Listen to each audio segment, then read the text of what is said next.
you, the next president of the Taking the stage in MacArthur Park Monday night, it became clear that 44-year-old businessman Andrew Yang isn't like any other Democratic candidate in the 2020 race.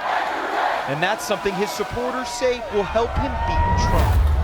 I think Yang's an interesting candidate in the sense that he's not getting as much media coverage as I think he deserves. He's getting ignored for some weird reason, and there's lots of Democrats who are like, no, we like this guy. Look, I'm done underestimating the guy. There's a lot of senators that he's outraised that we all thought would be in a higher tier. Such a fascinating dynamic. No one knew who this guy was at the start of the year. Absolutely no one. Now he's qualified for the fifth debate. He raised $10 million. Last fall, when Yang announced his run for president, those who even noticed thought it was laughable.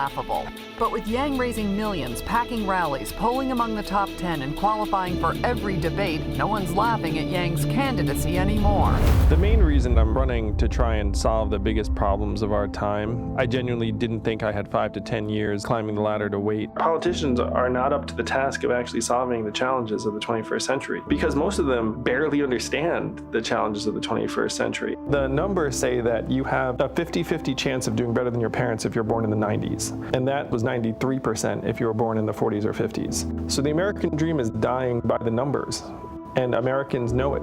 Our educational system is built to send people into an industrial era type of economy that doesn't really exist and hasn't existed for years. 94% of the new jobs created in the US are gig, temporary, or contractor jobs at this point, and we still just pretend it's the 70s where it's like, you're gonna work for a company. That's one reason why people have this sinking sense of despair.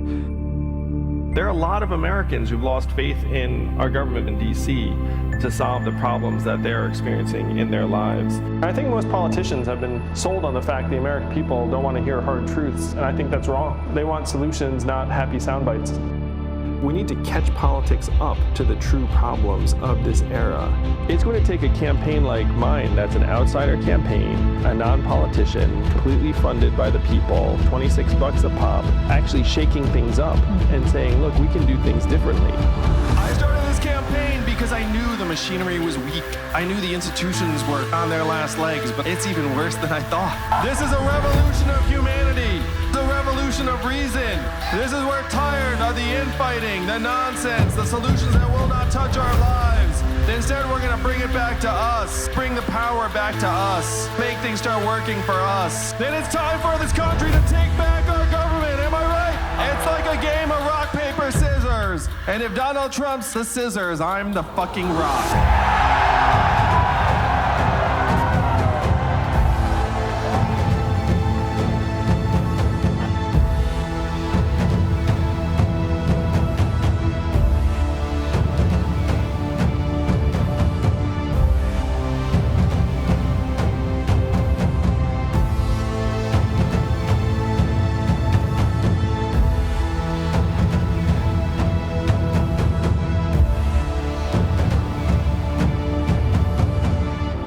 Just shows how much of an appetite there is for someone who's completely out of the Washington space and who's talking in a different language. Yang is one of a few politicians, and you know who they are, who have dared to tell the truth.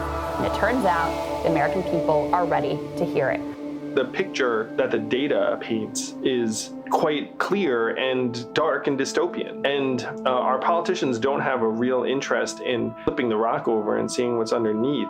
You have to reckon with the fact that tens of millions of Americans were so desperate that they were willing to roll the dice on a narcissist reality TV star as our president. That is the reality. We have to own that reality and face it and figure out, okay, our circumstances were so bleak that burning the house down with the narcissist reality TV star was the direction to go in. Then what do we do about those underlying trends and causes? If we can solve those problems and I'm not the president, I will be thrilled.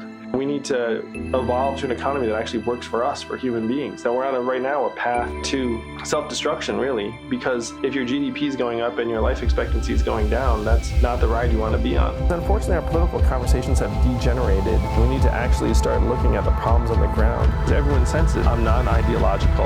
I'm just trying to solve the problems. I'm just trying to do it for the people. But I think we can hopefully change the culture. Now, it's a very tall order. It's going to be very, very difficult.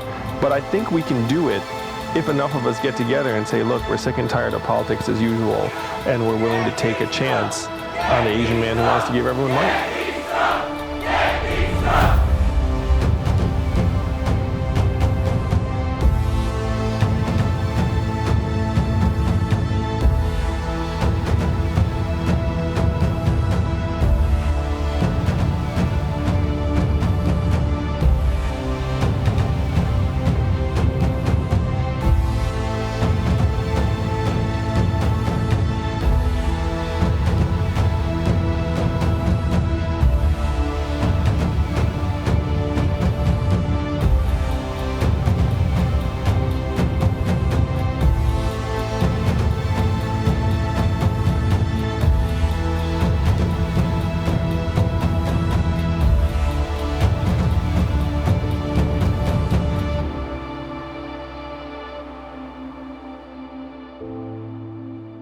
country, if we had the one man, and it's really not that big a situation. You know, people say, well, what could anybody do as president? The one man could turn this country around. The one proper president could turn this country around. I firmly believe that.